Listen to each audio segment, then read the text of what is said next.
Tá. Olá a todos, muito boa tarde.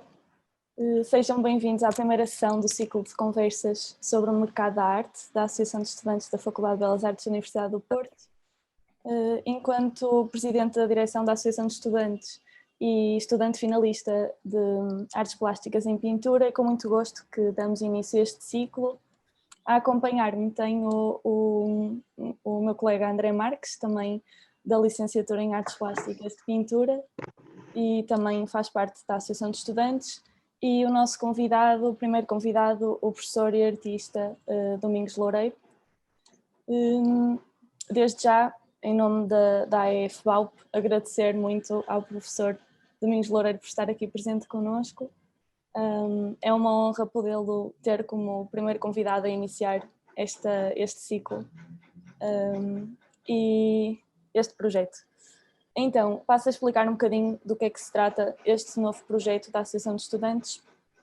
É um ciclo de conversas que vem no sentido de dar a conhecer diferentes perspectivas e horizontes face à incursão de um grupo de indivíduos que viverão do trabalho para a cultura, em particular das artes visuais. Surge então a necessidade de ser exposta uma possível panóplia de sugestões no que toca à gestão da mesma prática, no contacto com várias entidades deste meio e de um mercado que acolhe as mesmas. Ao longo deste ciclo de conversas, cada sessão terá um ou mais convidados e de várias personalidades que acreditamos ser de relevância para a discussão destes assuntos, desde professores, artistas visuais, estudantes da própria faculdade e de outras faculdades e escolas relacionadas com o meio artístico, curadores, galeristas e possíveis diretores de museus e espaços de exposição. Esta sessão terá aproximadamente 1h30, sendo que a primeira hora é para a introdução e discussão de várias questões entre as 3 pessoas que eu apresentei, e a última meia hora estendemos a conversa a todos os que estão aqui presentes para qualquer comentário, sugestão, questão que queiram fazer. Passo então agora a palavra ao André. Boa tarde. Desde já agradecer a vossa presença nesta conversa. Agradecer a ti, Leonor, por me teres convidado também para poder fazer parte da mesma. Por último, agradecer ao professor também pelo seu contributo nesta incursão do projeto. Agradecer também toda a consideração e tudo aquilo que faz pela comunidade estudantil e enquanto professor. Fazendo uma pequena introdução sobre o professor Domingos Loureiro, professor e artista, o nosso convidado Domingos Loureiro, citando umas palavras que continha o site virtual da Zet Gallery, penso eu represento ao professor, citando as palavras: Domingos Loureiro nasceu em Valongo e é doutor em Arte e Design pela Universidade do Porto. Acumula a sua atividade de artista visual com a de professor auxiliar na Faculdade de Belas Artes da Universidade do Porto, no Departamento de Artes Plásticas, Pintura, ramo de Pintura. Acumula diversos cargos e funções associados à academia e é autor e editor de diversos documentos científicos e académicos. Artista premiado, conta no seu currículo com exposições em diversos países, tais como Portugal, Espanha, França, Inglaterra, Bélgica, Itália, Irlanda, Estados Unidos da América, Brasil, Japão, Alemanha, Canadá e Holanda. Complementando também a informação contida nestas palavras com a do site da nossa faculdade, no que toca à apresentação do professor, do Domingos enquanto docente, resta também referir que o seu trabalho como investigador integrado do Instituto de Investigação em Arte, Design e Sociedade, com interesse especial em pintura e paisagem contemporâneas. Enquanto docente, salienta-se o seu interesse nos modelos de ensino direcionados a projetos individuais relacionados com identidade autoral artística. Penso que é isto. Passo-te a palavra aqui, Leonor, para começarmos a conversa com as perguntas. Ok. Então, após esta introdução, a primeira pergunta que gostaríamos de colocar ao professor penso que seja a pergunta mais básica de todas, que é quando falamos em mercado de arte, ao que é que nos referimos concretamente? Ou seja, que género de personalidades estão implicadas no meio e o que é que move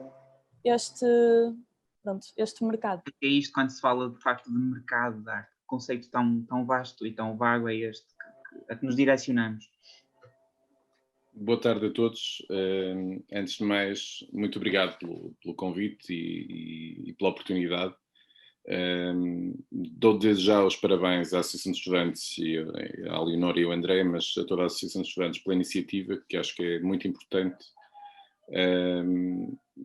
Sobretudo aquela parte dos estudantes, porque há aqui uma intenção muito vincada, a meu ver, de colocar uma discussão em cima da mesa, que é o que é isto de fazer uma licenciatura em artes ou arte e design, e depois o que é isto de entrar numa atividade profissional. E, portanto, todos os parabéns por esta iniciativa. Acho que ela vai ter, obviamente, muitos momentos de polémica e de alguma discussão até menos interessante, mas é importante que sejam os estudantes a trazer isso para o contexto, porque muitas vezes nós, professores, enquanto preocupados com a transmissão de conteúdos, não dedicamos uma atenção à parte profissional, porque por razões muito diferentes, e se calhar até respondendo à questão da Leonor,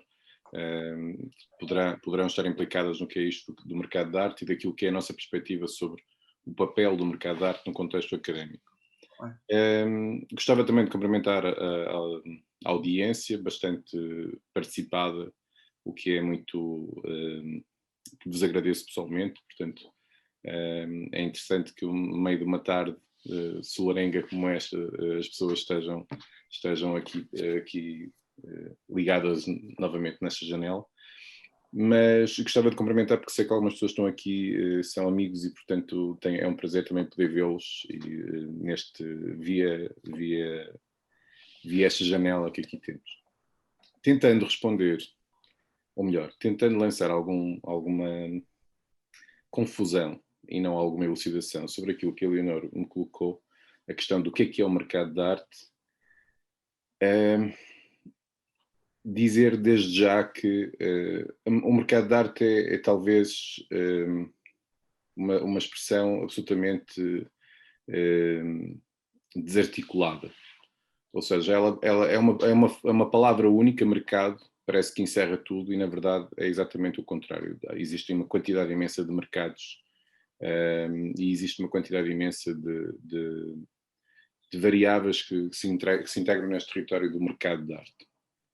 E talvez por essa seja uma das razões porque as academias têm tanta dificuldade em introduzir o mercado de arte nos seus programas. Nós, obviamente, tentamos fazer algumas mudanças, e estamos a fazer isso também quer na instituição, quer na licenciatura, tentar trazer alguma vertente profissional para o contexto académico. E a faculdade criou neste momento um gabinete de empregabilidade também já preocupada com algumas destas funções, que é neste momento dirigido pela doutora Maria Luciana Rodrigues, que também é da formação contínua, porque é um papel que tem uma tarefa que os estudantes estão realmente a sentir necessidade de compreender melhor para poderem tomar posições sobre o papel a assumir. Mas o mercado de arte é um bocadinho como se fosse um mercado de automóvel.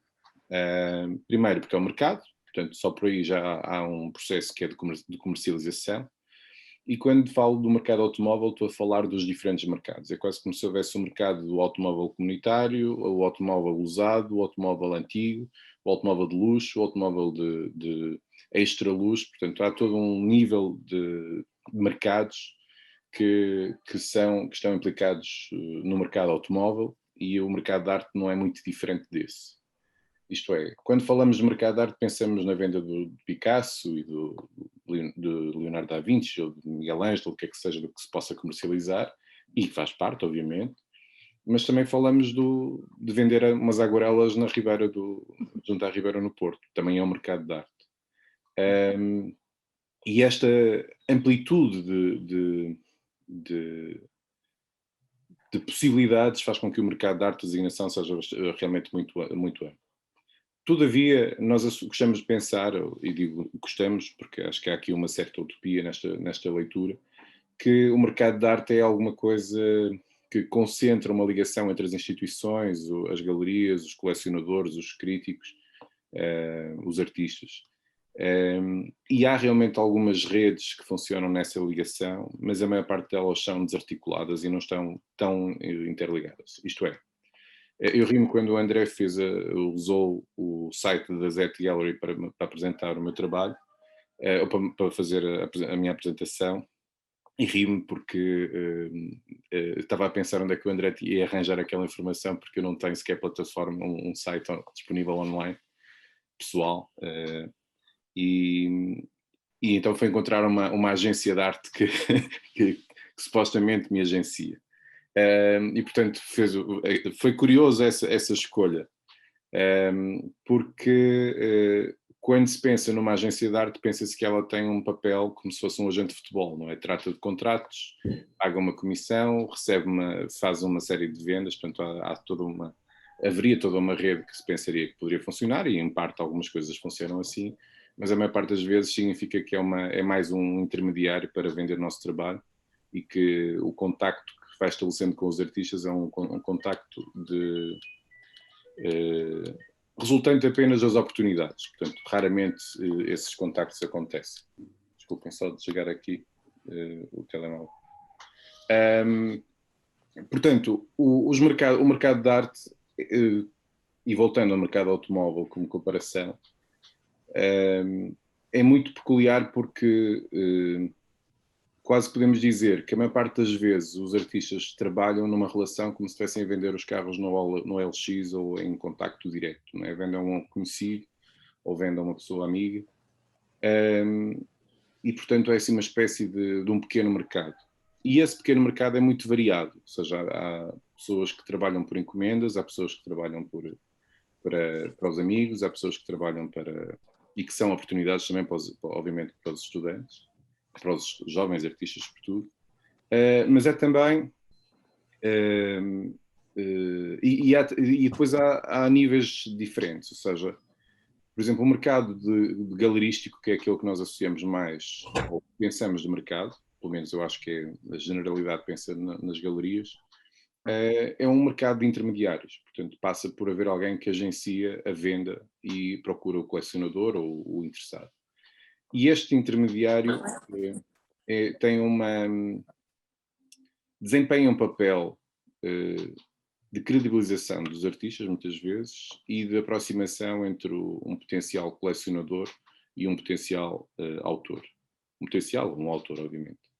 O que tem acontecido é que este território, se já era complexo, ainda mais complexo está, porque ele tem-se diluído muito, sobretudo nos últimos anos com a internet, e não só, mas com outras coisas, também com a crise económica.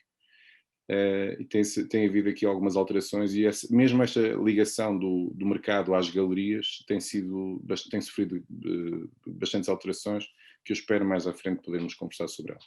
Por isso, basicamente, o que é o mercado de arte é um mercado com muitos territórios, com algumas especificidades, que têm uma designação única, mas que na verdade não corresponde a uma designação única, e a muitos espectros. Espero ter sido... Sim. Desculpa. Não, foi esclarecedor no sentido em que também não vinculou nenhuma definição muito específica, lá está, porque, como o professor diz, existem várias áreas dentro do próprio mercado, vários setores. E peço desculpa, eu tenho aqui obras. Okay. Então deve estar um ruído. Eu passo a palavra agora ao André, por esperar que isto passe. Sim, de facto é engraçado falar nessa questão do mercado de arte ser tão difícil de ser definido, porque de facto é um termo muito vasto, muito vago, e em si abstrato enquanto conceito, porque lá está, tem todas estas ramificações e depende de muitos fatores e variantes, penso eu, que contribuem para a vastidão do termo e do conceito. É engraçado falar nessa questão acho que já nos passou muito pela cabeça a nós que estamos agora a acabar a licenciatura e o que é que vem a seguir. Para si, enquanto professor que já viu muitas identidades e muitos percursos a serem trilhados diferentes, enquanto artista que também, obviamente, saberá o que é viver neste contexto artístico, no contexto artístico, tanto o contexto per si como o que é viver nestas condicionantes em Portugal, neste tempo. Pedia-lhe se nos consegue dar algumas sugestões no sentido de, para nós que estamos no início deste percurso, o que é que de facto o que é que acha que de facto se avizinha em termos de possíveis relações e diálogos com entidades implicadas no meio, com que entidades e em que moldes respectivos podemos vir a contar? Se sugere algum tipo de procedimento, no seu entender, saudável para quem de facto se lança nesta atividade?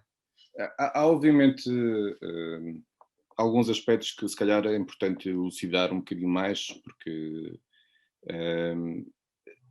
se juntarmos a palavra mercado e se juntarmos a palavra arte, não é? Se víssemos as duas isoladas, já as duas eram bastante complexas, e juntando-as se tornam as coisas ainda mais complexas, porque o mercado da arte, e aqui o contexto artístico é muito importante, tem uma variabilidade muito grande, para não dizer que é praticamente uma abstração. Claro. Quando digo a variabilidade, é o seguinte: nós podemos pensar logo pela ideia de que o objeto de arte é um objeto que pode ter um valor de produto cotidiano, ou então ter um valor absolutamente exorbitante não, altamente valorizado. Eu não queria estar a dizer que aqui era um exagero, é altamente valorizado. Ora, esse espectro tão variado entre um produto de cotidiano que tem um custo que demorou a fazer 10 horas, paga 10 horas de trabalho, ou então demorou 10 horas, mas paga o equivalente a 1 milhão de horas de trabalho, não é? Portanto, é só esta variável, é logo muito importante para perceber, como qualquer mercado, o que é que isto pode necessitar. Se for um produto de consumo, como um produto cotidiano, ele deve ser pensado dessa forma. Isto é, se eu quiser ganhar dinheiro a fazer obras de arte ou a fazer trabalhos artísticos e quero ganhar dinheiro como se fosse um trabalhador cotidiano, eu posso pensar nele como um produto. E então penso, eu tenho que produzir não sei quantas peças, elas vão ser vendidas numa relação qualidade, trabalho, quantidade de trabalho e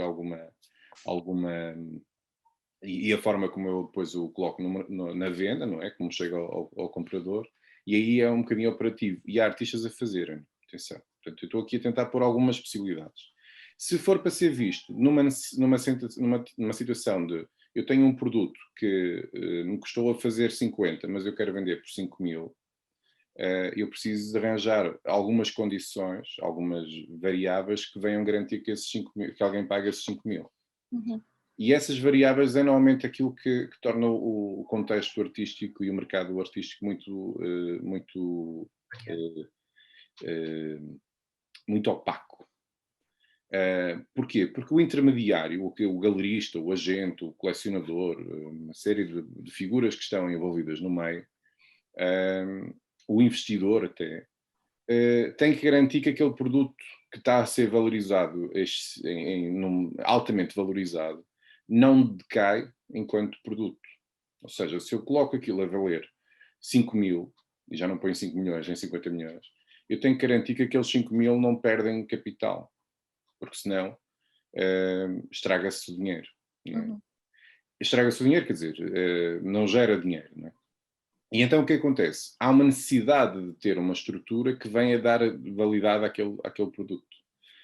Este tem sido, talvez, é uma das partes mais complexas de se perceber como é que isto funciona, porque estamos a tratar de uma inflação de um produto.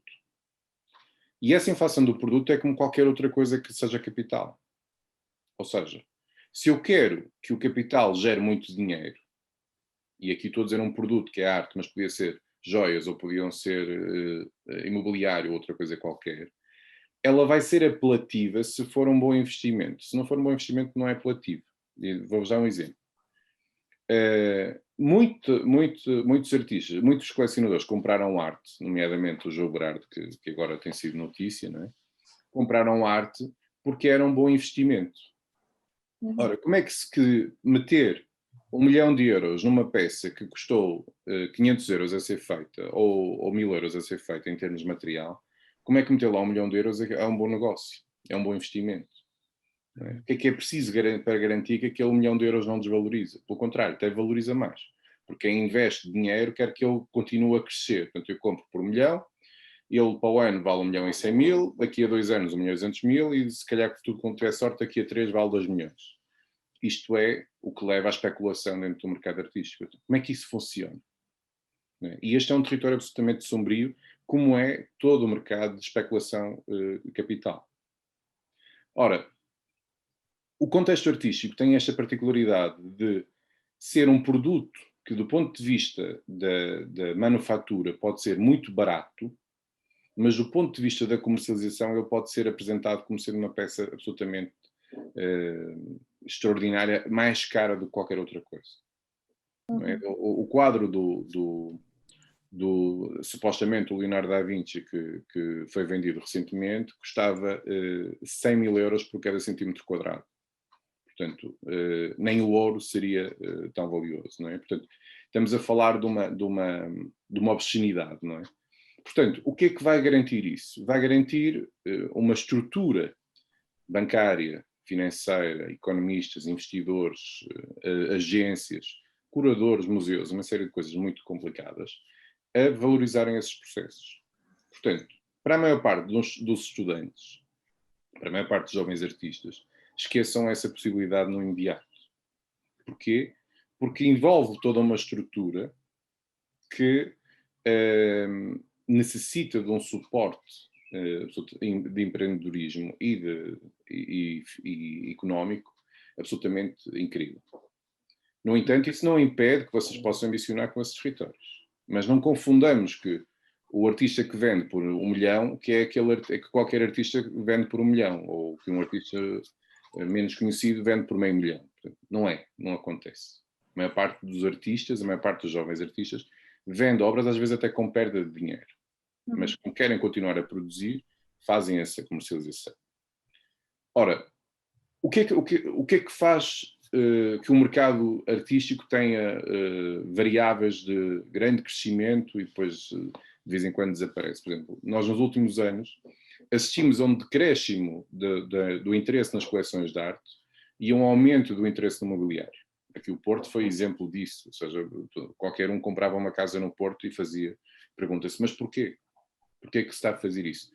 Porque os bens como a arte estavam a perder garantias de que elas eram fiáveis como investimento. Se virem, por exemplo, os bancos, quase todos tinham uma coleção de arte. Quase todos investiam em arte.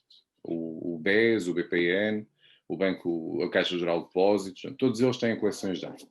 E todos eles investiam em arte não é porque gostam muito de arte. Há também benefícios fiscais, obviamente. Mas investiam em arte porque a arte lhes permitia ser um capital com esta possibilidade de oscilação. Ou seja, se ela crescesse para o dobro, é um investimento. Se o senhor investe em arte e vai ver que o seu capital vai valorizar para o dobro, para o triplo e ainda tem benefícios fiscais. E era assim que funcionava. Portanto, o que é que isto faz? Faz que haja uma promiscuidade muito grande entre estas entidades, como acontece em todos os contextos de negócio. Faz com que a arte esteja ligada também a esse fluxo de capital. O principal mercado mundial da arte, neste momento, ou melhor, até recentemente era a Suíça, o principal circuito ou ponto de circuito de obras de arte, por causa dos benefícios económicos que o país oferecia, mas também pelo tipo de estruturas habitualmente habituadas a negociar com capital não identificado. Né? Portanto, a Suíça tinha este potencial. E eu posso dizer que das vezes que fui expor na Suíça, estava ligado com esse contexto, ligado entre aspas, estava a expor em feiras ou em espaços de exposição que estavam relacionados com este circuito de investimento. E, portanto, não é de estranhar que depois vêm associadas a estes eventos as grandes galerias, os grandes colecionadores, as grandes empresas de leiloeiras, não é? A Christie's, a Sotheby's. Porquê? Porque está lá o dinheiro e está lá todo o capital que vai ser mobilizado, não é? Mas qual é o problema, então, se perguntarem assim, mas e então o que é que nós fazemos neste contexto? Quer dizer, se este é um capital, é um contexto de especulação, como é que eu entro nesse contexto? Bom, Exatamente. a primeira questão é uma questão, vamos pensar neste nível de mercado altamente valorizado, de grande risco, né? Com peças a serem comercializadas por valores muito elevados. A primeira coisa que eu vos digo é não sei se elas são comercializadas realmente àqueles valores. Isto também é uma particularidade da arte. Eu compro uma coisa por 10, mas posso dizer que ela custou 100 e as pessoas acreditam porque é arte, nunca se sabe se é ou não assim, não é? Portanto, não é de espantar que muitos dos negócios da arte estiveram ligados a lavagem de dinheiro, por exemplo, não é? Portanto, como é que ele se chamava, o colombiano, o traficante, o maior traficante, esqueci-me agora do nome. Pablo Escobar. O Pablo Escobar tinha uma série de Picassos na sala dele, portanto, entrava de galochas e de botas de cowboy, não galochas, mas botas de cowboy, e tinha uma série de Picassos na parede.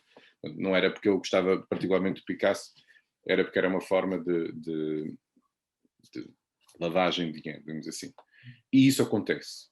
Portanto, não nos enganemos, isso acontece. Mas para se estar neste contexto, que estamos a falar de capitais altíssimos, de mobilização de muito dinheiro, é preciso estar presente constantemente e ter uma série de contactos que estão constantemente próximos deste contexto. Ou seja, ninguém vai comprar um quadro sem garantia que é um bom investimento, ninguém vai comprar uma obra de arte sem garantia de que ela vai ter essa valorização, e por isso é preciso garantir toda uma estrutura que é muito difícil para a maior parte dos artistas. Não é impossível, mas é muito difícil. Um outro aspecto tem a ver com a necessidade de ter uma empresa. Portanto, não é um artista individual. E se vocês virem, a maior parte dos artistas que pensamos é um artista, ele é uma estrutura, não é? A Joana Vasconcelos em Portugal tem essa estrutura, o Vils está neste momento também a construir, mas são muito poucos em Portugal, e internacionalmente são alguns, mas é sempre a mesma situação, ou seja, é uma empresa. O Olaf Eliasson é uma empresa, o Anish Kapoor é uma empresa, portanto tem uma estrutura montada que em muito ultrapassa a questão da identidade autoral isolada, não é? E, portanto, esse papel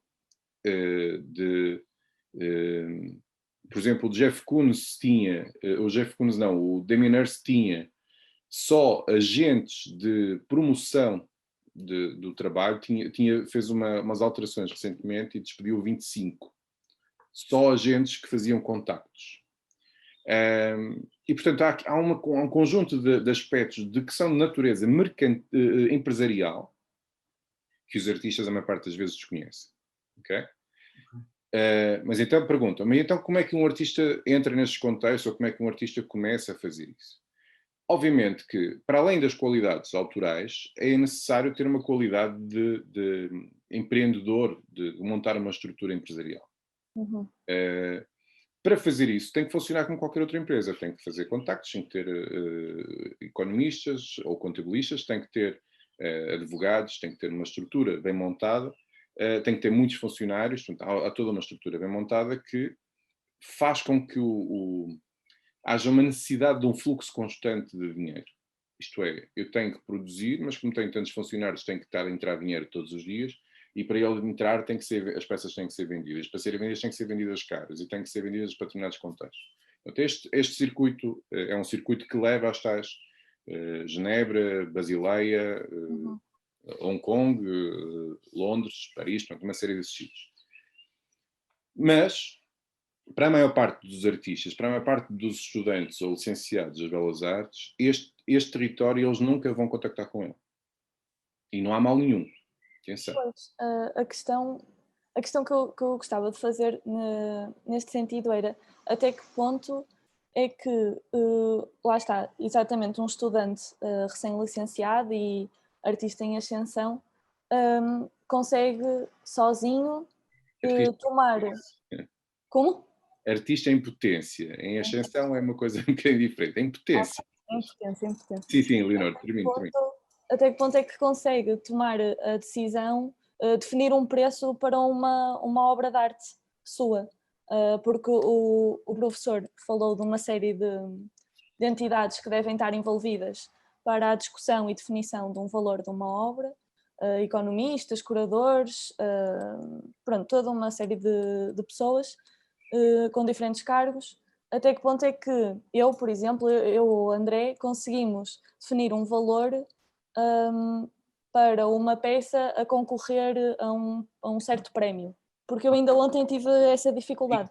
Ontem nos deparamos com isso, é verdade.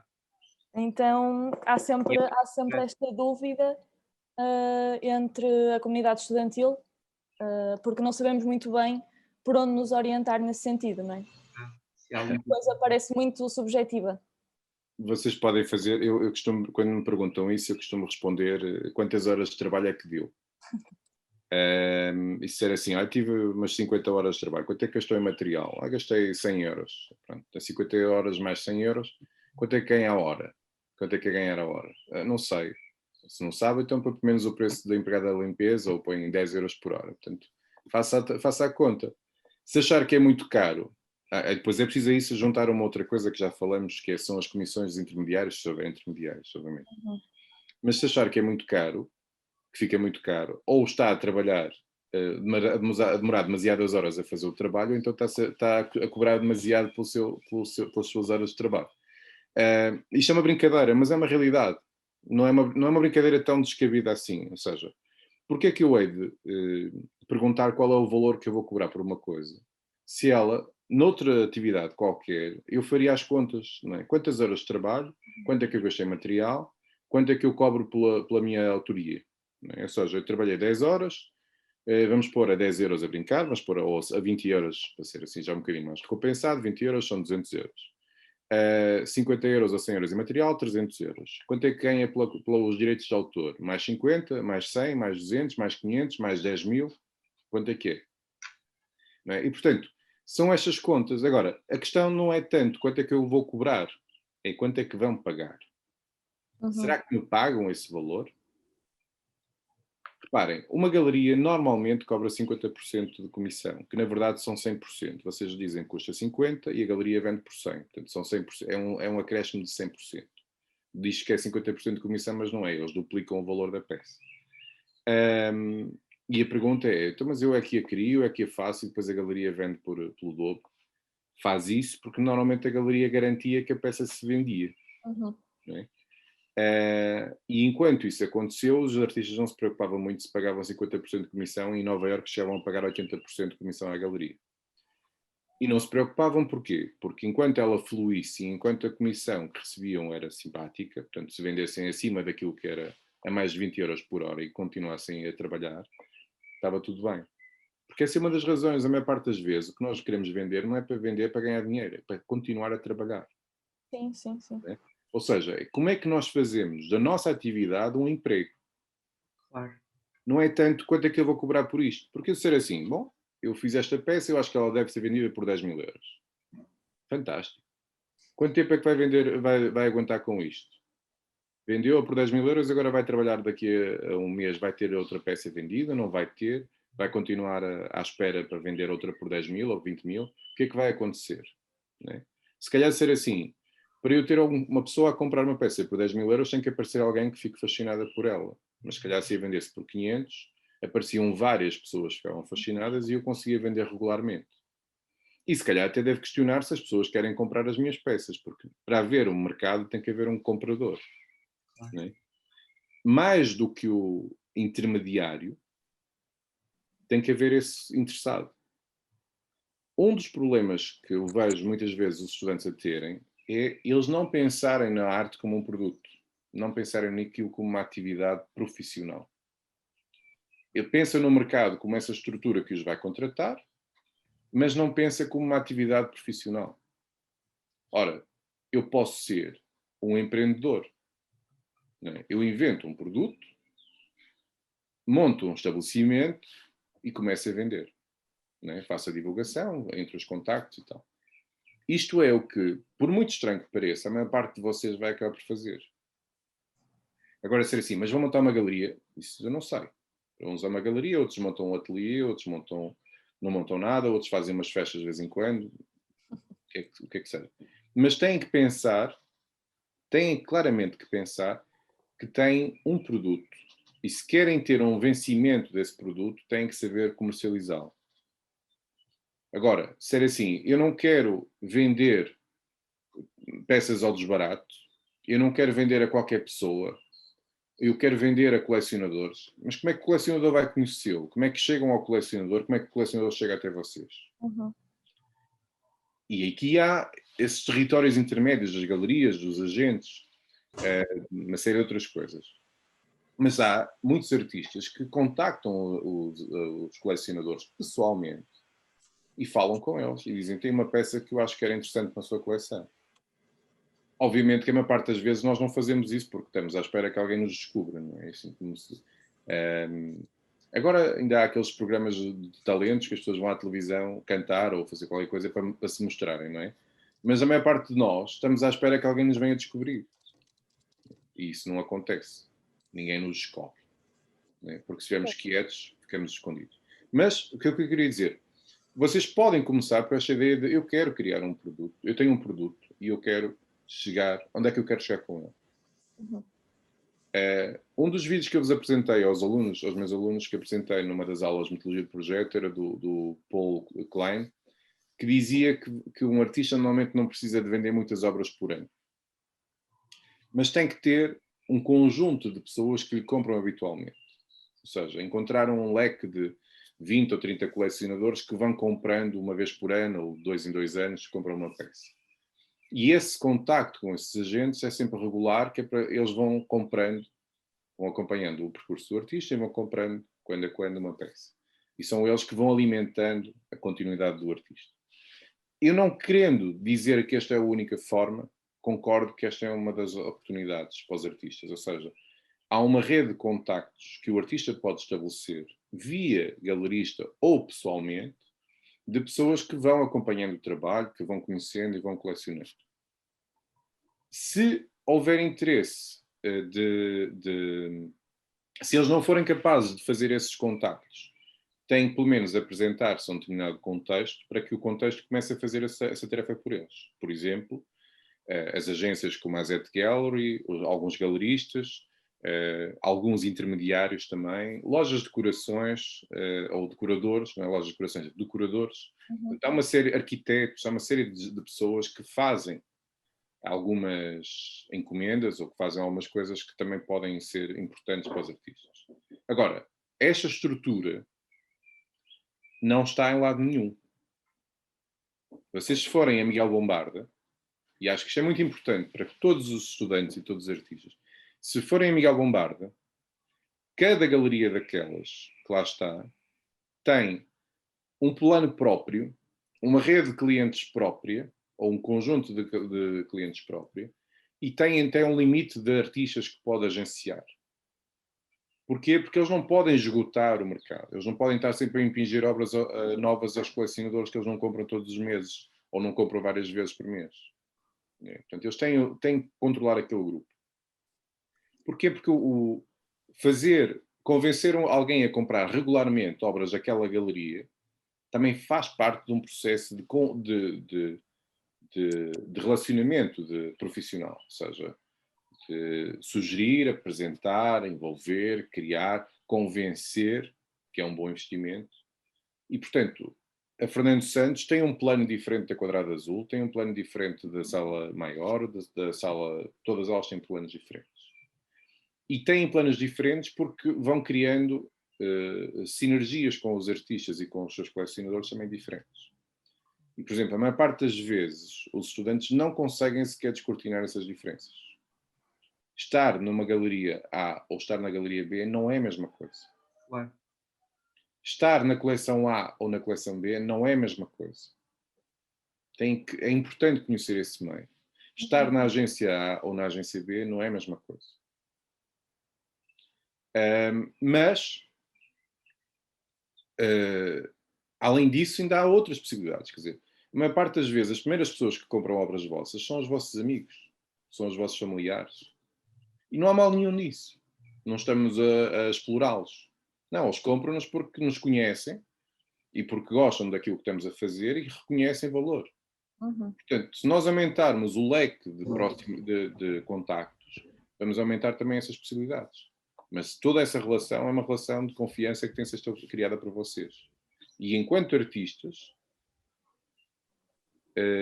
esse percurso tem que estar muito mais visível na vossa vida do que a maior parte das vezes vocês lhe dedicam atenção. Sim. Faz sentido? Sim, faz todo sentido. Eu acho que realmente é crucial conhecer o meio para depois nos podermos inserir nele, não é? Sim, sim. Diz. E pronto, e para uma pluralidade tão grande de identidades e de atividades artísticas, claramente deverá existir uma pluralidade condizente de galerias e de grupos a criar diferentes objetos e diferentes atividades.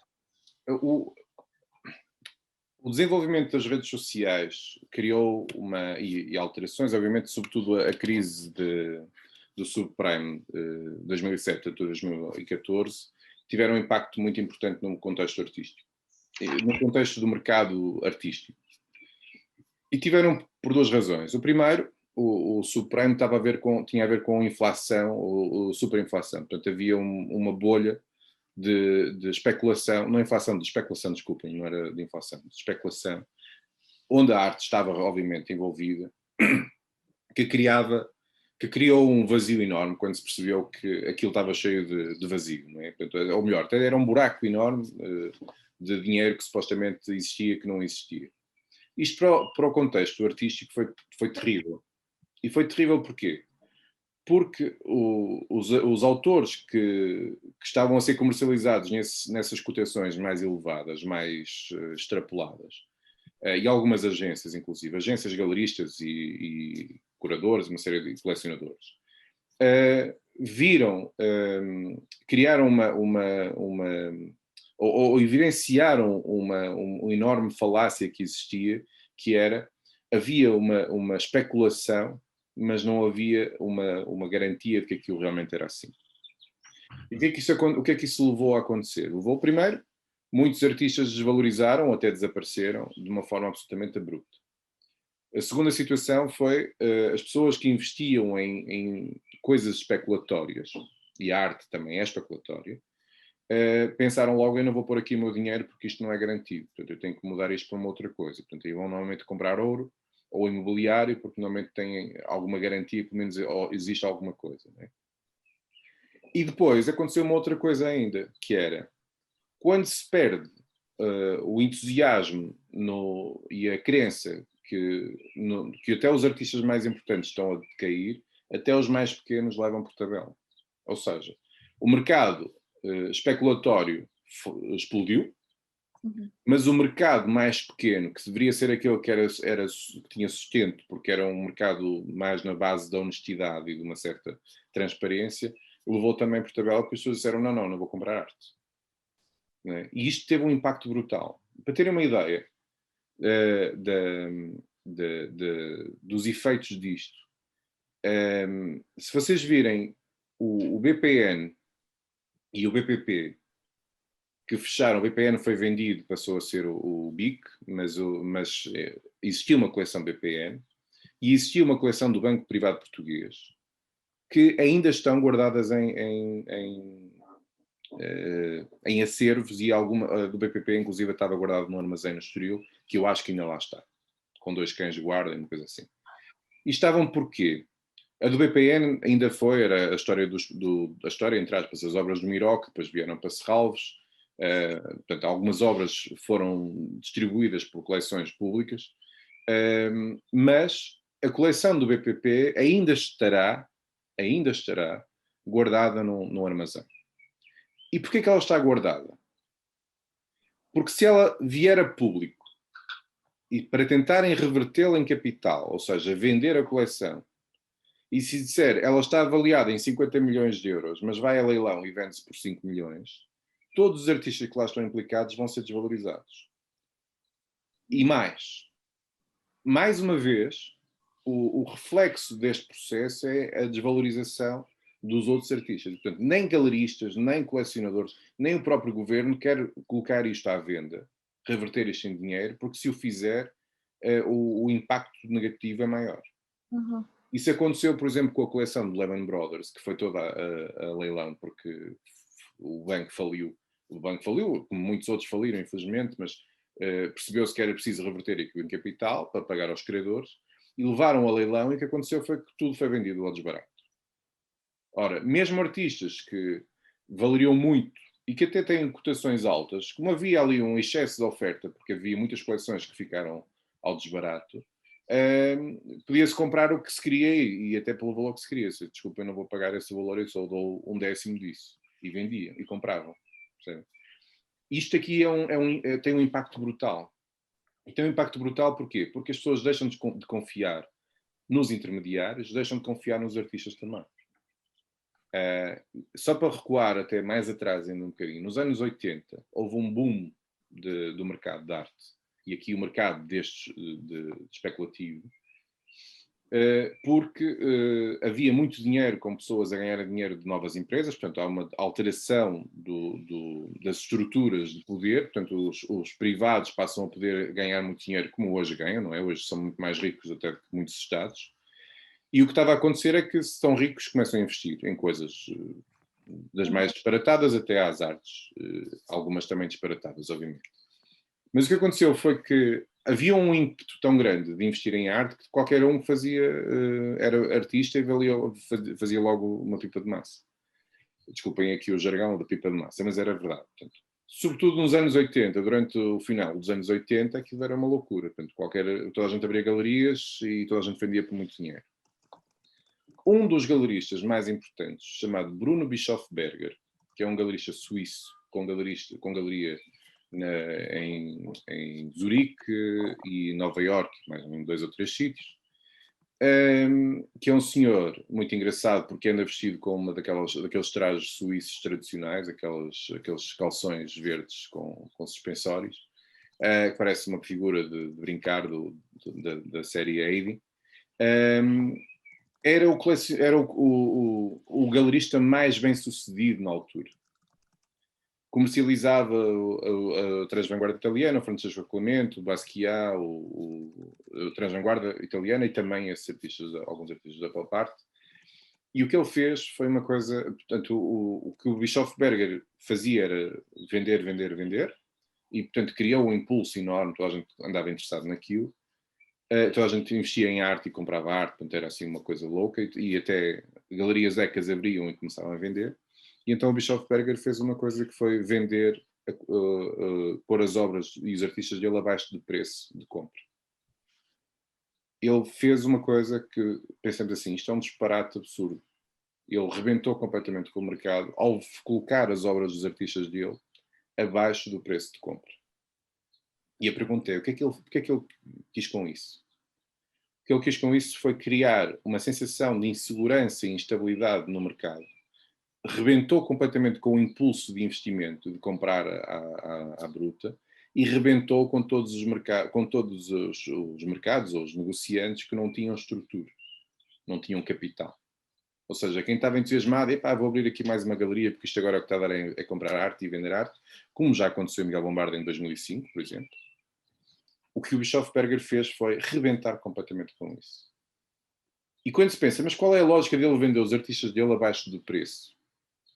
O Bischofberger tinha estrutura económica e poder para se aguentar depois de todo este processo a ocorrer.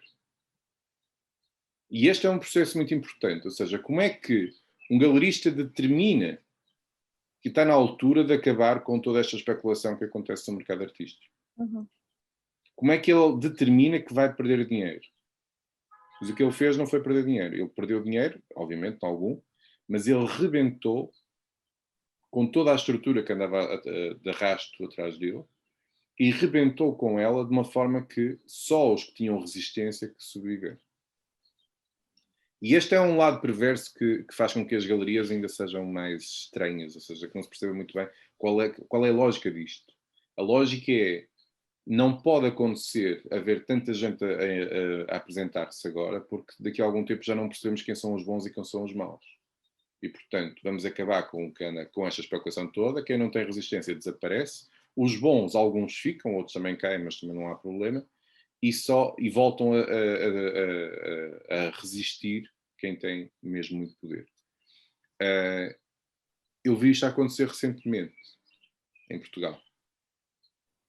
E aconteceu de uma forma absolutamente peculiar. Foi fazer uma galeria, ofereceu uma série de obras para leiloar, para solidariedade, portanto era um fundo para solidariedade, mas o que fez foi colocar uma série de artistas que pertenciam à galeria e outras obras que não pertenciam a artistas da galeria, mas que eram de outras galerias, a serem vendidas a um valor absolutamente irrisório. E fez um leilão, supostamente para angariar fundos para uma instituição, mas o que se fez foi queimar o nome de muita gente na praça. Porque se vocês têm uma obra de um artista que pagaram 10 mil e ele está a ser vendido agora por 250, o que é que vocês dizem? Desculpem, que eu tenho não é bom.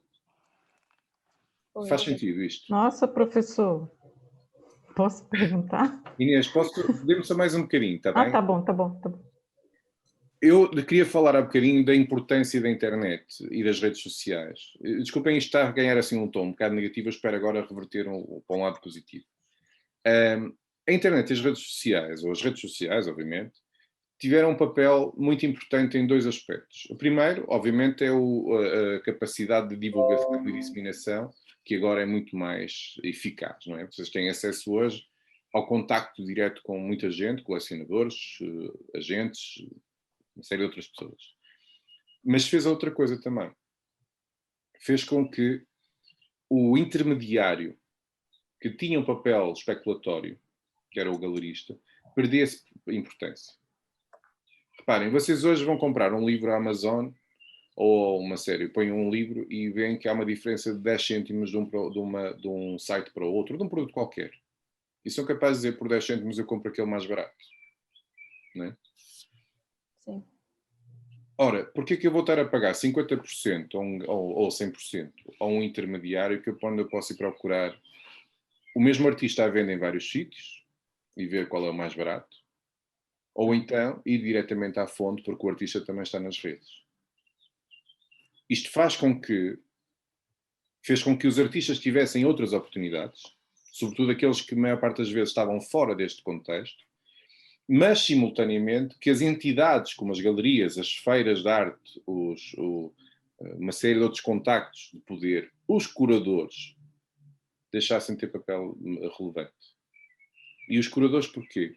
Porque o curador fazia um papel muito importante de relação entre o artista, o agente e o colecionador.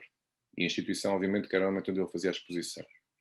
A maior parte dos comissários de exposições em Portugal, Miguel Vonaf, Miguel Palma, o Delfim Sardo, portanto, a maior parte dos curadores eram responsáveis por coordenar coleções, quer em entidades bancárias, alguns, quer em entidades privadas, fundações, não sei o que mais, quer em coleções privadas de colecionadores que iam-se recebendo aconselhamento para comprar essas obras. Ou seja, havia aqui um papel que o próprio comissário da exposição fazia, que não era só dizer este é um bom artista até porque eu vou expô-lo, mas simultaneamente de potenciar a possibilidade de aquisição a um privado porque o artista era potencialmente interessante. E este lado foi um lado que alterou significativamente com o aparecimento das redes sociais. E altera também por causa das mudanças do mercado, obviamente, mas altera porque as redes sociais trazem aqui a possibilidade do contacto direto. Uhum. Só que ao fazerem isto, atenção, ao fazerem isto, cria-se um outro problema, e aqui é realmente uma situação, que é torna o acesso a determinados contextos muito complicado. Quais contextos é que... Há coleções que nunca vão ouvir falar daqueles artistas que não os vão adquirir. Porque eles não entram, por exemplo, numa feira de arte em Genebra ou em Basileia, porque não há alguém para levar lá o artista. E então, se ele não faz esse percurso, ele não vai chegar a determinado tipo de instituições. Mas abre a possibilidade de chegar a outros contextos absolutamente inesperados. Ou seja, vocês podem vender para o Japão, para a China, para outro sítio qualquer, para as Bahamas, sem nunca passar por uma instituição que em tempos servia como validação. Uhum. Faz sentido? Sim, sim. Portanto, a internet veio, de certa forma, também dificultar o trabalho para certas entidades no meio, não é? Como a curadoria. Se vocês analisarem o histórico de uma galeria há 10 anos, a maior parte das boas galerias passava por feiras como o Arco em Madrid, a feira de Arte Basel na Suíça, uma série delas, portanto, a Arte Paris, uma série delas. E faziam esse circuito, que é caríssimo. Estar numa feira é caríssimo. E é preciso passar por um processo de seriação muito complicado. Hoje nenhuma vai. E não vai porquê? Porque não faz sentido estar a ir a uma feira para entrar numa coleção quando essa coleção já não está a adquirir na feira e quando os artistas já chegam lá sem ser pela feira. Faz sentido? Isto são mudanças muito significativas nestes contextos. Eu lembro-me que a primeira vez que fui a Madrid, ao Arco, não era artista ainda, não fui como artista, fui como assistente de outro artista, mas deu-me um conhecimento sobre o background, o backstage de alguns contextos. A primeira vez que fui à Feira de Madrid, fiquei muito impressionado com um grupo de pessoas que aparecia na feira, no dia da abertura, que é o dia para profissionais, antes da inauguração, que se chamavam Art Advisors. E o que eram os Art Advisors? São pessoas que fazem um papel de sugestão a colecionadores para adquirirem obras. São uma espécie de curadores, comissários, mas que faziam recomendações aos clientes. Diziam, olha, tem aqui um artista que eu acho que é uma peça interessante para si. Tem aqui outro que é uma peça que é interessante para si. Eram normalmente pessoas relativamente jovens, portanto, ou galeristas em formação, ou começarem a montar as suas galerias, ou curadores, mas era uma coisa engraçadíssima porque eles apareciam quase como se fossem, vinham todos a correr para serem os primeiros a ver o que é que havia de novo, para recomendar aos seus agentes. O que é que eles faziam? O que é que eles recebiam? Recebiam uma comissão da venda que eles faziam, quer da galeria, quer do colecionador que lhes pagava uma comissão. E então, reparem, esta figura do Art Advisor, que era muito engraçada porque a gente via aquela gente a correr e pensava, o que raio se passa aqui? E quando dizia, sou Art Advisor, e eram aos montes, portanto, que faziam um circuito internacional das feiras, eram aos montes.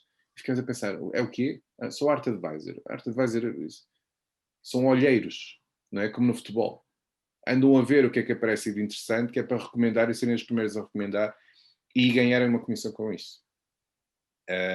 E esse papel era um papel para mim completamente desconhecido, depois conheci alguns e houve alguns que recomendaram o meu trabalho, não é? Portanto, uma coisa para mim foi na altura interessante, mas a pensar, Art Advisor, este nem é um galerista, nem é um curador, isto é o quê? São agentes intermediários que andam à procura de coisas para venderem aos colecionadores. Agora haverá certamente a fazer isso em imobiliário, a fazer isso em apostas, em coisas absolutamente extraordinárias, que andam também a fazer recomendações, agora invista aqui, agora invista acolá. Pois, mas, então quer dizer que agora, desde a sua primeira visita ao Arco em Madrid, até aos dias de hoje, tem havido um decréscimo como é que eu ia dizer? Na atribuição de responsabilidades a essas figuras. Ou seja, quer dizer que o meio ficou reduzido apenas a artistas? Não quero. Eu percebo a questão e se calhar passei essa mensagem, mas não é mas não aconteceu isso. Ou seja, foram outras oportunidades. Por exemplo, o Art Advisor era aquela figura que eu falava há bocadinho, do tipo que iria apresentar um artista para tentar convencê-lo a comprar, porque eu falei que o Damien Hirst tinha despedido 25. Não é? Sim. Ou seja, em vez de ser o Art Advisor que vai à feira à procura para tentar recomendar para o colecionador, é o artista que já tem Art Advisors que vai marcar reuniões com colecionadores e dizer, você precisa mesmo é de comprar isto. Ou então, deste artista o que é que tem, porque nós podemos podemos arranjar-lhe uma peça. Okay. São intermediários da negociação. Atenção que agora criaram-se, eu não falei ainda de um aspecto que obviamente a internet trouxe, que foi, e para os artistas isto é muito importante, que foi se a ideia de ter um produto como um objeto de coleção que pode ser inflacionado, mas também pode desaparecer, como aconteceu com as coisas que estão guardadas nos armazéns do BPP ou de outras entidades quaisquer. O que é que a internet veio fazer em relação a esta alteração ou estas mudanças? Reparem uma coisa muito engraçada. Nós nos últimos anos temos ouvido falar muito de street art, e muitos artistas como o Vils e como o Bordal 2 ou o Banksy e muitas outras pessoas que têm conseguido apresentar-se ao mercado de arte e a terem sucesso neste circuito internacional. Mas este crescimento recente destes autores não tem só a ver com a questão de eles fazerem a street art, e a street art agora é que está a dar, assim, entre aspas. Não tem só a ver com isso. Tem a ver com uma outra coisa que é uma coisa muito engraçada e que está interligada com este processo. Eu pedia a quem pudessem desligar o microfone, por favor, Luís Ferreira. Obrigado. Uma das coisas interessantes que aconteceu nos últimos anos é que a ideia de comprar uma peça e pensar que ela vai valorizar, eu vou guardá-la lá num canto e ela vai valorizar, que era o que muitos colecionadores faziam, não é? A maior parte dos colecionadores não tem obras em casa. Estão guardadas, ou se forem muito valiosas, estão guardadas em Genebra num interposto, estão mesmo, há mesmo um interposto para guardar obras, ou então estão num banco, ou então estão numa seguradora, ou numa outra coisa qualquer lá arrumadas. O que também não deixa de ser curioso, não é? Ou então fazem como o Berardo, arranjam uma instituição que lhe paga sustentação e colocas lá a público. Mas porquê? Porque isto custa muito dinheiro. Ou seja, eu comprar um quadro e ter que pagar todos os meses um seguro para que ele não seja baseado no valor de custo, é um disparate, não é? É uma loucura. Está sempre a pagar para ter aquilo. E então, este papel, podendo mais tarde essa peça desvalorizar completamente e eu estou a gastar dinheiro para nada, não é? E então, uma das coisas que tem acontecido nos últimos anos, que é muito engraçada, é o impacto que os objetos de arte podem ter, mas ao mesmo tempo eles serem precários, não ficarem para sempre. E é aqui que a street art tem um papel importante. As entidades, a maior parte delas, deixou de se preocupar em comprar coisas para guardar e acumular. Os colecionadores já não estão a fazer isso. As próprias instituições museológicas já não estão a comprar obras para a coleção. Estão a financiar grandes exposições, com grande mediatismo, mas não estão a precisar de acumular obras na coleção. Porquê? Porque ter uma coleção ocupa espaço, gasta muito dinheiro e pode não vir a ter grande utilidade futura. E então, o que é que se faz? Gasta-se o dinheiro, dá-se o dinheiro ao artista, manda-se fazer uma exposição absolutamente extraordinária e ele, no fim, desmonta tudo e leva para casa. O street art, a maior parte dos artistas de street art, funcionam desta forma. São obras que têm um grande mediatismo, portanto, elas funcionam dentro das redes sociais, obviamente, são feitas sobretudo para as redes sociais. São feitas com um propósito determinado naquele momento, mas têm a vantagem de 10 ou 15 anos depois elas desaparecerem e ninguém quer saber daquilo. A maior parte delas. Okay. E este papel é um papel muito engraçado. Faz com que... Sim, André. Quase como se reciclassem as próprias... acabassem por se destruir as obras. Sim, mas não tem só... Mas como é que eu vou investir dinheiro e isto vai se destruir? Onde é que está a lógica disto? Okay. A lógica é, ela não vai desvalorizar. Ela tem uma função. Essa função vai ser rentabilizada durante o período que ela vai existir e depois não se vai desvalorizar porque ela vai se destruir. Isto é muito estranho, mas deixa-me só explicar o que acontece.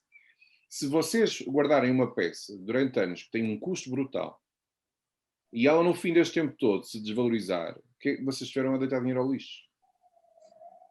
Mas se vocês comprarem ou pagarem uma peça e essa peça tiver um grande impacto mediático durante um período de tempo, quando deixar de ter impacto mediático, ela já não nos interessa. Portanto, ela já cumpriu o papel dela. E desaparece, nós não temos que a sustentar. Okay. Isto é muito estranho, e atenção, isto é muito estranho, porque este território é um território absolutamente recente que recupera, contudo, uma coisa que vem já do passado, que é, a maior parte dos artistas street art, neste momento, são empresas que trabalham por comissão. é-lhes contratado um serviço, eles executam o serviço, e a garantia que aquilo vai durar 5 ou 10 anos não há problema nenhum, porque o que interessa é durante aquele período em que está lá, é absolutamente mediático e está à maravilha. Se destruir passado 5 anos, também não interessa, porque entanto já mudou o Presidente da Câmara, ou mudou o Primeiro-Ministro, ou outra coisa qualquer. E acreditem que isto é um negócio que não existia há muito pouco tempo. Havia comissões, obviamente, nos grandes artistas, nos grandes ateliês que tinham as comissões, não é? Muito medo a pintar o Tagapau Sistina ou outra coisa qualquer. Mas hoje é assim que os artistas estão a funcionar. E então é uma coisa um pouco estranha, porque dizemos assim, peraí, mas não se produzem peças para colecionar? Ou assim. Não, há coisas que não são para serem colecionadas. São para ser colocadas, têm um determinado impacto mediático, acabou-se o evento, resolveu-se o problema todo. Isto tem uma particularidade curiosa, que é... mas então, o que é que funciona aqui para que esta peça seja paga por um valor muito elevado? É o que é que as entidades neste momento estão à espera que as obras de arte tragam. Sensação de segurança, mediatismo internacional, bem-estar, entretenimento, decoração, milhentas coisas. Mas também participa de um discurso, que é um discurso que tem sido muito frequente atualmente e cada vez vai ser mais frequente, que é o financiamento de atividades feitas pelo Estado, pela Comissão Europeia, por uma série de outras entidades. E então torna o artista numa coisa que é uma espécie de agência que trabalha sob encomenda a partir de propostas feitas e candidaturas a projetos. E, atenção, que isto é muito importante. E este território, que é um território novo, recente, em Portugal há pouca gente a saber fazer isto bem feito. Pouca gente a saber fazer isto bem feito. Mas a ganhar muito dinheiro com isto. Começa com artistas que são da vossa geração. E começa como? Se vocês souberem fazer, primeiro têm que montar uma empresa. Portanto, a primeira coisa a fazer é montar uma empresa. Não podem ser obviamente, podem ser trabalhadores independentes, mas têm que ter essa estrutura.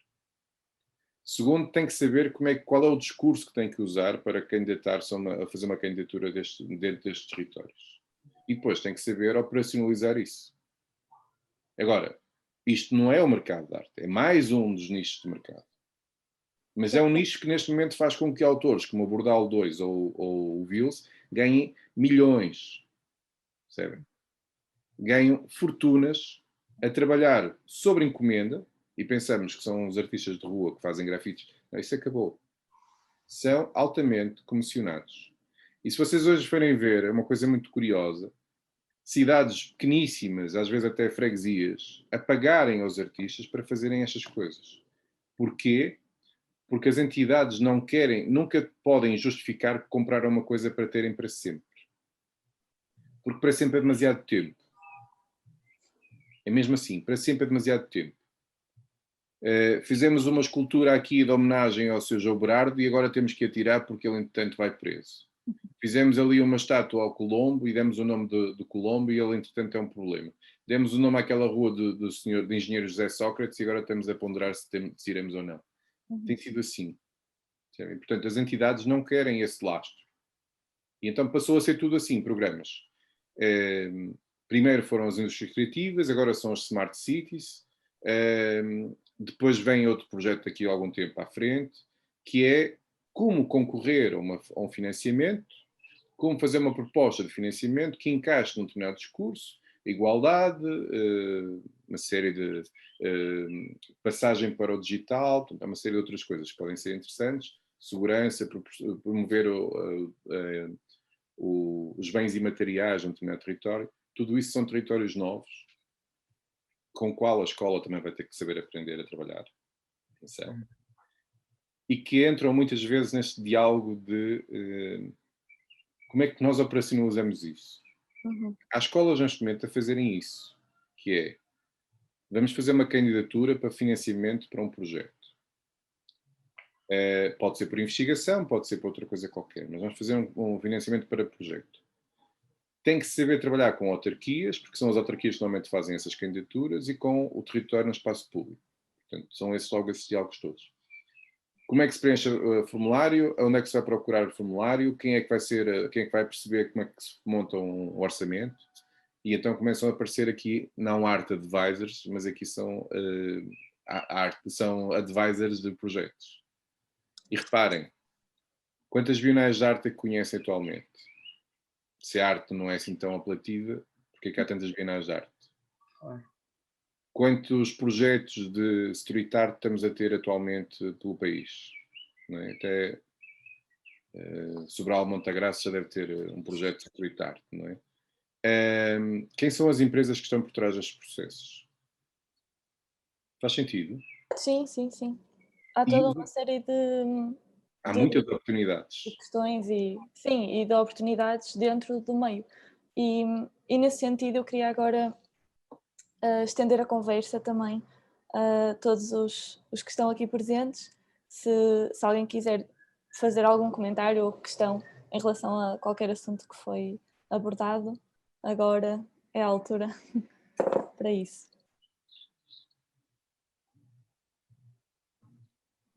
Posso falar? Sim, sim, Inês. Não, professor, é porque tudo que o senhor falou aí é importante, né, para a gente ter esse conhecimento, né, para a gente entender como é que funciona. Mas Não pelo que eu vi, o senhor falou coisas que estão lá em cima. E nós que estamos saindo da faculdade ainda estamos aqui, né? Quer dizer, a gente vai ter que galgar muitos passos ainda, né, para chegar a fazer um trabalho. Eu imaginava que o passo seria participar de exposição, né? Eu achava isso, assim, pensava que, poxa, é porque o artista faz uma série de trabalho que ele tem vontade de mostrar, né? Porque não adianta fazer para ficar em casa, né? Guardado. Aí, até essa questão de participar de exposição é difícil, né? Porque quando abre um edital para exposição, são muitos concorrentes, então é difícil a gente conseguir, né? Ser selecionado. E aí, essa questão que o senhor falou, a última que o senhor falou aí, eu acho que o caminho para quem está começando, eu acho que vai por aí, né? Mas também tem a questão da concorrência, porque, por exemplo, esses projetos que o senhor falou, por exemplo, aqui na minha cidade também tem. E são projetos que eu observei que eles valorizam aqueles projetos que têm alguma em prol da sociedade, né? Que o resultado desse projeto vai levar algum benefício para a sociedade, né? Não apenas um projeto de fazer uma exposição, mas que o diálogo que acontece entre o que o artista está propondo vá acrescentar, né? Alguma coisa para a sociedade. Então, eu vejo que aqui tem alguns projetos assim do próprio governo, que eles fazem editais e estão incentivando. Mas é nesse sentido, né? Tem que ter, por exemplo, para a população que tem problema, que anda em cadeira de roda, você tem que fazer um projeto que preveja, dentro do seu projeto, o acesso daquelas pessoas para ver aquela obra de arte, ou para pessoas surdas, né? Ou pessoas cegas, que elas, de alguma maneira, aquele projeto possa possibilitar que aquelas pessoas tenham esse contato, né? Então, eu acho que para o artista que está começando, basicamente seria isso, porque como que ele vai chegar a essas pessoas que o senhor falou aí, que que conhecem? Obviamente, isto é uma conversa assim um bocadinho solta e que segue muitos percursos até um pouco variados. Se o artista quiser fazer exposições, ele pode fazê-lo por duas razões. Se é para fazer currículo é uma coisa, e esse currículo é um objetivo depois de poder rentabilizar esse currículo, obviamente, que é sempre importante. Ganhar experiência é importante também. Mas também poderá querer fazer exposições porque não quer dedicar-se a fazê-la diretamente, ou seja, pede a alguém, manda para um concurso, manda para algum sítio, que alguém faça a exposição por ele, não é? Portanto, e esse é um papel que a maior parte dos estudantes deve fazer, não é? Pensar, será que eu quero entrar numa competição, o que é que isso me vai trazer, o que é que eu espero disso?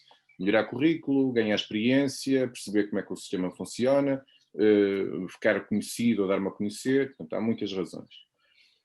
Mas pode ser também para ganhar dinheiro. Né? Ser assim, eu vou concorrer para ganhar dinheiro. Também é aqui um face. Mas, a maior parte das vezes, quer dizer, as razões por cada um participa são muito diferentes. Porque há pessoas que querem participar para conseguirem logo essa projeção, e há outros que dizem eu vou concorrer só porque é uma forma de ir mostrando algumas coisas, e portanto nem sequer tornam aquilo uma atividade muito regular, não é? Porque há artistas também que fazem uns quadros de vez em quando, ou umas esculturas, ou o que quiserem, e diz, faço quando me apetece e tenho que trabalhar noutra coisa para pagar, para sustentar. Também pode ser, não é?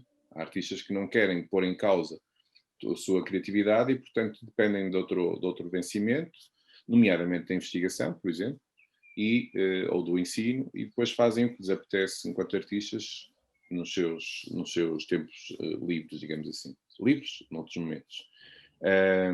O Fernando Pessoa fazia isso, não é? Portanto, não era tempos livres, mas na verdade ele fazia isso também. Mas a questão é, o que é que nós procuramos? O que é que nós queremos ser? Esse é um aspecto muito importante. É, o que é que eu quero do meu trabalho e o que é que eu quero da minha carreira?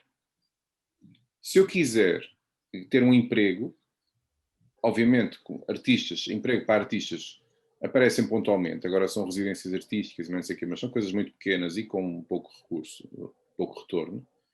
Mas se eu quiser ser artista profissional, ou se eu quiser subsistir desse rendimento, eu posso tornar o meu produto em produto, em mercado. Reparem, uma das características mais interessantes que os artistas têm, e que isso eu refiro nas aulas de metodologia de projeto e em projeto também, é que vocês têm uma particularidade, vocês autores, a maior parte de vocês que estou aqui a ver são artistas ou são formados em artes, têm uma autonomia técnica e criativa que a maior parte das pessoas que precisa de arranjar um emprego não tem. Então, se vocês têm as qualidades e as competências, por que é que não operacionalizam-nas para ganhar dinheiro? Não é? Não é tão fácil. Não, mas assim, às vezes dizem, a pessoa tem que trabalhar numa loja, no McDonald's, para poder pintar, ou para poder escavar, ou para esculpir, ou não sei, outra coisa qualquer. Mas porquê é que você está a abdicar de tempo a trabalhar no McDonald's e a direcionar competências para o McDonald's ou para a loja, se para ganhar aquele dinheiro você com o seu trabalho consegue ganhar facilmente?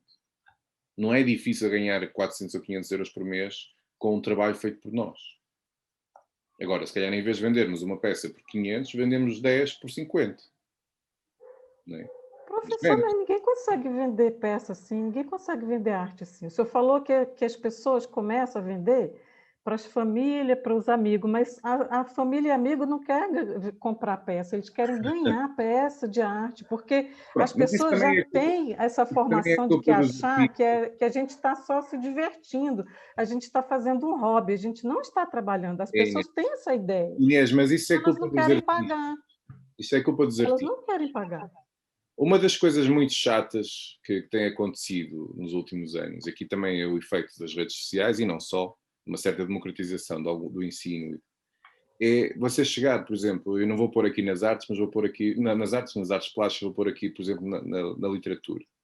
É você chegar por exemplo, ao lançamento de um livro do António Lobo Antunes ou de um outro escritor qualquer assim, e chegar lá e dizer, adorei o seu livro.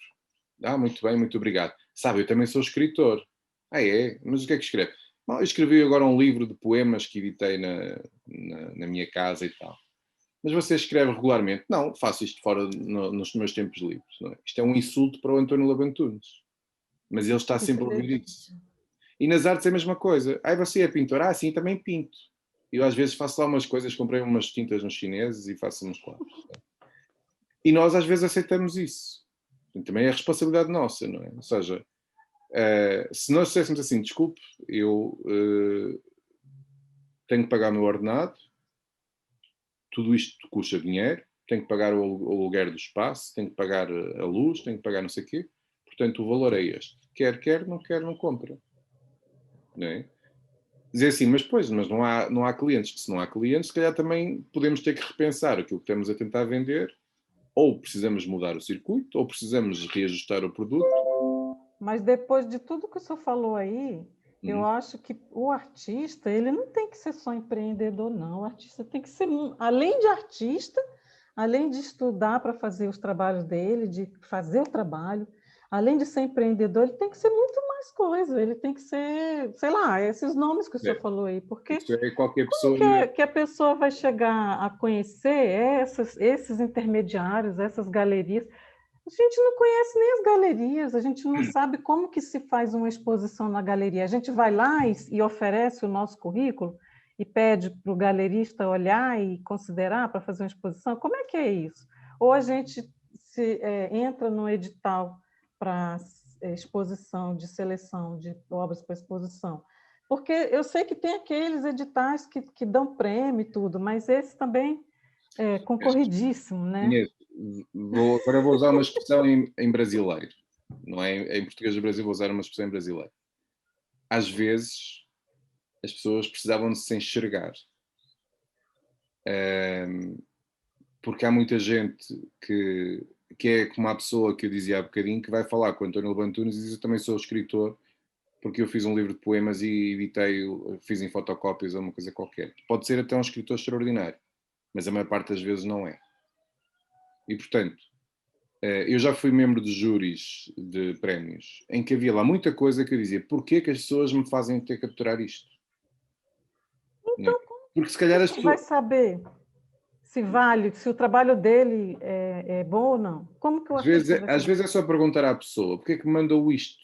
E a pessoa diz: estava lá em casa, olha, foi para participar. Ou então porque o meu vizinho disse que era engraçado.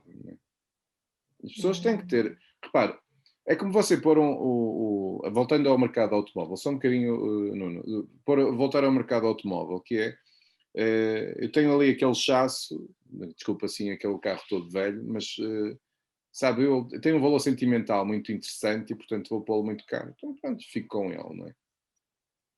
Mas é assim, nas artes há muita gente a fazer isso, fazem coisas que são absolutamente, desculpa a expressão, e aqui não é uma questão de gosto, são realmente más, mas que insistem em apresentá-las. Às vezes não têm sequer respeito pelo trabalho que fazem e até não têm respeito pelos contextos onde apresentam as coisas.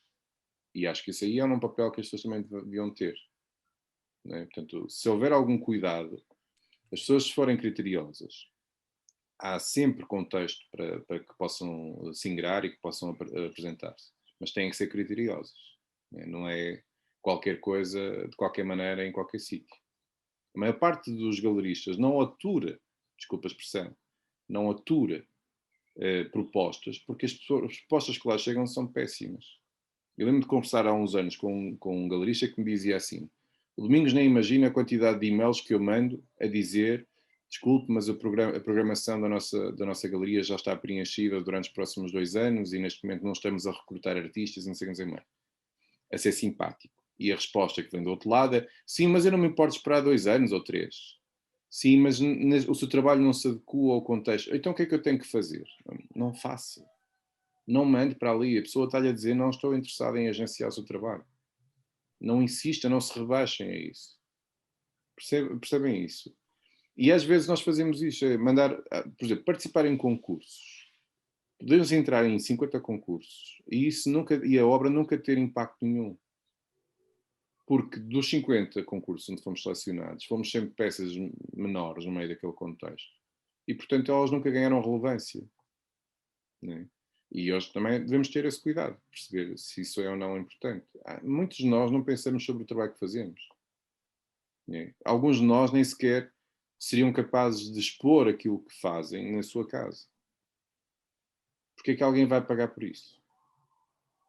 Professor, então Faz sentido? Deixamos de ouvir. faz sentido, sim. Claro que faz.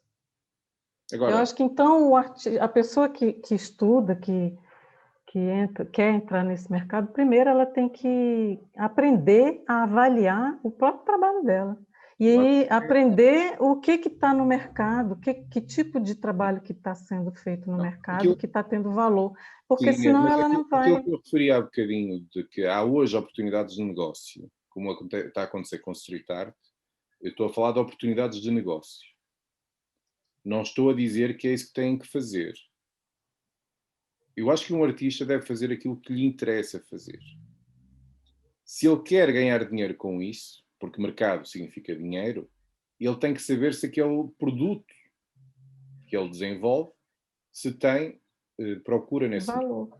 Se não tem procura nesse mercado, ou ele faz com que o mercado comece a procurá-lo, a desejar e a procurá-lo, ou então tem que se readaptar ao mercado.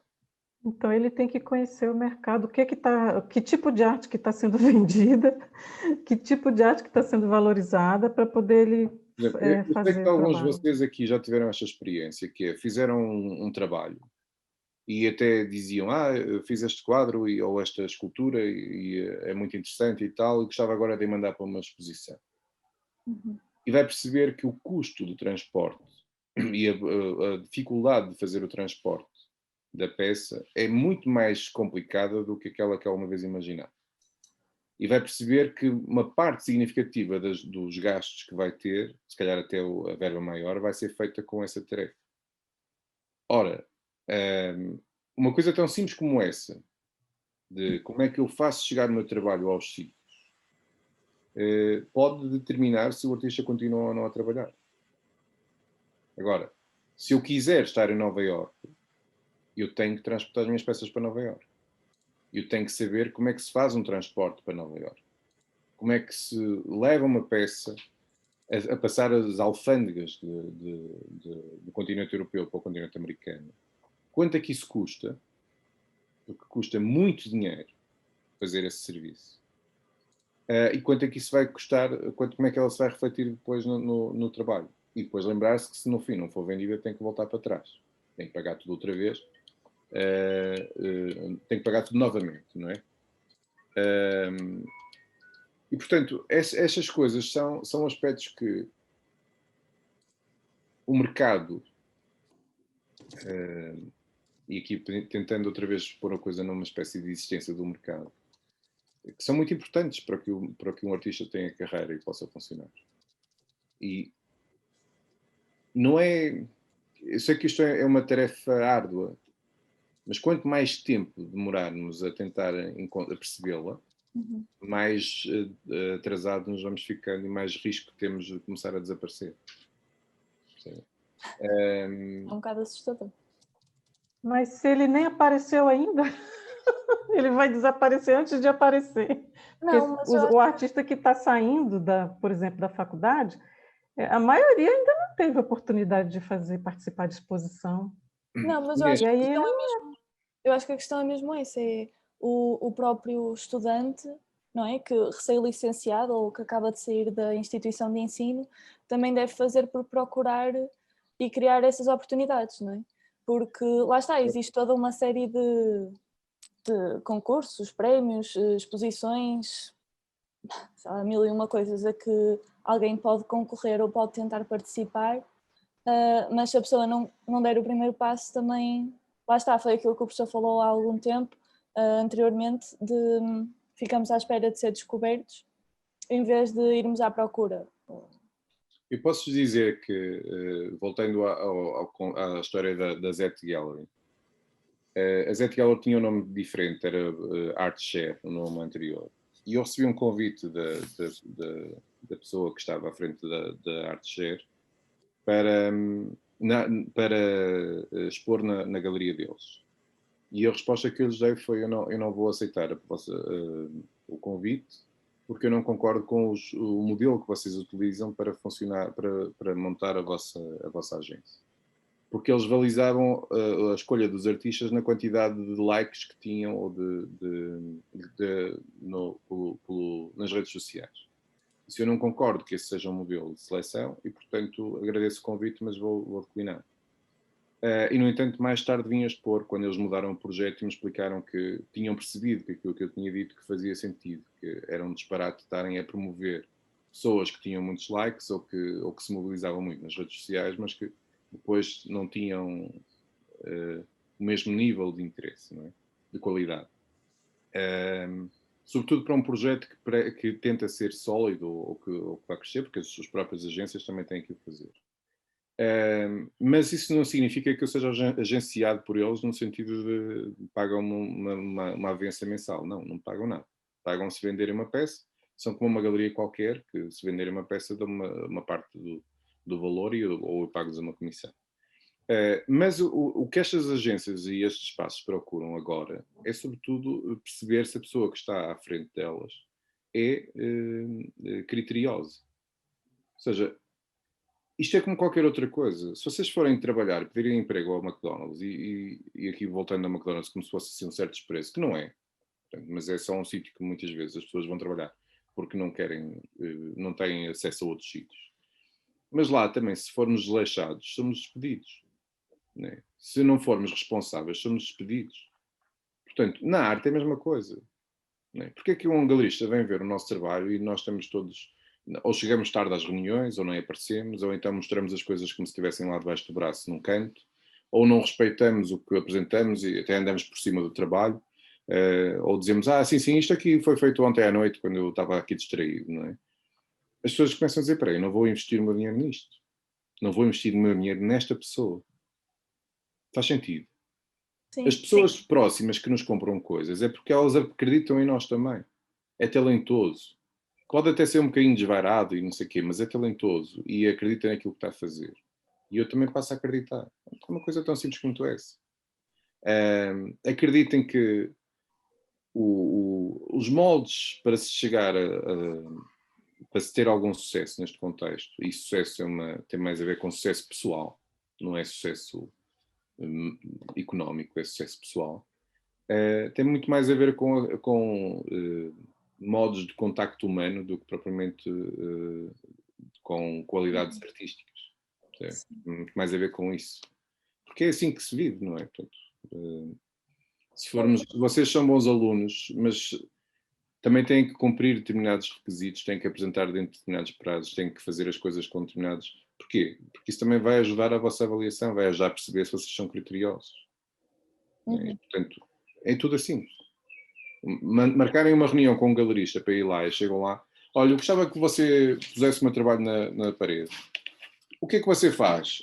Tenho lá umas coisas em casa. Amigo, vá-se embora, faz favor. Mas se vocês te mandarem uma carta ou um e-mail ou te contactarem e dizer gostaria imenso de agendar uma reunião porque gostaria de lhe apresentar o meu trabalho, não há nenhum galerista que vai dizer que não. Pode dizer, agora está difícil de agenda e tal, mas eu vou ver se arranjo um dia. Se vocês forem criteriosos e se forem rigorosos com o que estão a apresentar, qualquer pessoa vai dizer, deixa-me dar pelo menos um minuto de atenção. E depois sermos interessantes, se formos interessantes, dão-nos mais alguns minutos. Mas é assim em tudo na vida. Tinha aqui, ao bocado havia alguém que queria fazer um comentário. Não sei se está relacionado com o assunto.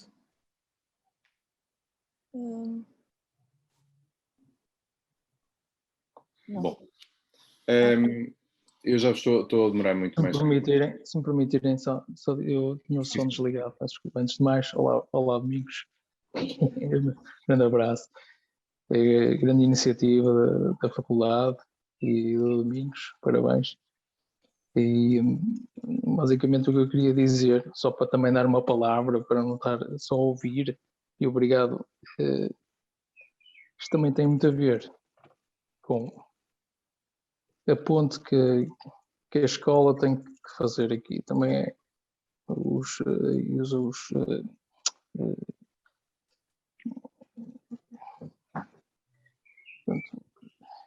a Associação de Estudantes também tem um papel muito, muito importante aqui. Os próprios alunos, entre eles, poderem ficar com um trabalho de um ou de outro, comentarem uns com os outros os seus trabalhos, os grupos que se criavam há uns anos atrás, acho que agora já não se criam, não é? Como víamos há uns anos, acho que isso está-se a perder um bocadito. Não sei, e também ver esta questão do mercado da arte também do outro lado, do lado do investidor, o aluno que acaba a faculdade nas Belas Artes, mas também como um possível investidor nas obras dos próprios colegas, e haver aí mais uma sinergia, maior sinergia entre os próprios colegas, também acho que é importante. E ter como o professor, como o Domingos disse, é muito importante termos um trabalho sólido, e também a faculdade também tem um papel muito importante ensinar o aluno a ter tentar fazer um projeto sólido, não é? Está a solidez do trabalho, o investimento na apresentação desse trabalho também é muito importante, e nesse sentido era só isso que eu gostava de dizer. Obrigado. O comentário é muito importante. Nós passamos muitas vezes a não valorizar sequer e a respeitar os colegas. Portanto, era interessante que houvesse uma maior proximidade entre colegas, de troca de trabalhos. Porque sermos colecionadores também ajuda a que os outros sejam colecionadores. Claro que sim. E às vezes as pessoas não o fazem por razões muito diferentes, mas às vezes não o fazem. E até quase têm um certo desprezo pelos outros, como se fiquem com o meu, mas eu não quero nada de saber do vosso. E este é um comentário muito importante. Também pela competição. Estava agora aqui a pensar que eu acho que, não sei em relação aos outros anos na Faculdade de Belas Artes, mas eu às vezes sinto uma certa competição entre alunos, também dependendo da unidade curricular de que se fala, mas e entre cursos também. Acho que também está um bocadinho presente. Não sei se depois passa assim. Obviamente que sim, mas mesmo assim era importante que nós tivéssemos mais prazer em ter. Sim, claro. Posso dizer uma coisa que uma vez ouvi numa conversa engraçada. Alguém me dizia: a conversa de artistas é muito chata, porque só falam em quanto é que tens vendido, como é que tens vendido, vendeste muito, vendeste pouco. Nunca falavam de arte, falavam de mercado. E eu assisti isto algumas vezes, diziam: a conversa de artista é muito chata, porque ninguém fala de arte, falam só de quanto tens vendido, quem é que te comprou algumas coisas, compraram ou não compraram? E é um aborrecimento isso. Portanto, nós não podemos fazer isso. Vamos fazer o contrário, que é, se gostarmos das coisas e quisermos ter as posses, depois vamos procurar maneira de arranjar. Troca-se, compra-se mais barato, paga-se em prestações, por aí fora. Está bem? Sim, Bom, sim. eu tenho que... Vou concluir daqui a bocadinho. Não sei se há mais alguma questão que possa... ao comentário. Muito bem. Ok. Então, se não há mais nenhum comentário ou questão a colocar, também já estamos a chegar já ultrapassamos até a hora. Faço então o término desta primeira sessão, agradecendo a todos os que participaram. É muito bom poder ver tanta gente nesta primeira sessão. Sim, é mesmo, ficamos mesmo muito contentes com a grande adesão. E agradecer, obviamente, ao professor Domingos Loureiro mais uma vez por ter aceitado o nosso convite. E pronto, e esperar que todos vocês venham nas próximas sessões do ciclo. E também dizer que esta sessão foi gravada e que depois será divulgada no canal do YouTube da Associação de Estudantes da FPAUP mais tarde. Desculpe, Leonor. Diga, professor. Eu queria agradecer o convite e esperar que tenha sido minimamente elucidativo em algumas coisas, obviamente que muitas outras ficaram por dizer. Mas que dar-vos os parabéns pela iniciativa. Espero que isto possa ajudar em alguns esclarecimentos e noutras dúvidas também, mas há muita coisa com a qual os artistas têm que se expor e têm que se deparar, e portanto convém que haja um debate sério sobre isso, que acho que a iniciativa da Associação de Estudantes é muito importante, e portanto espero que seja um sucesso a vossa iniciativa, e espero que sobretudo não haja receio de falar sobre isto, porque é um assunto que muitas vezes a academia tem medo de falar, porque não quer entrar num debate sobre o que é vendável e o que é que não é vendável. E às vezes os artistas ignoram isso, mas depois deparam-se com a situação de o que é que eu faço para viver e o que é que eu faço para continuar a ser artista, não é? Portanto, mas é um dos debates internos com o qual eu evitei agora falar aqui, mas que acontece com frequência e que a escola precisa de enfrentar, porque se vocês têm todas competências e qualidades humanas, criativas e de empreendedores, porque é que não vamos rentabilizá-las e torná-las operativas? Porque o sucesso do vosso trabalho é o sucesso da academia também e da escola, obviamente, que vos deu espaço para vocês crescerem. Portanto, muito obrigado, parabéns e um abraço a todos os audientes, a toda a audiência, a várias caras e nomes amigos. Um grande abraço a todos também.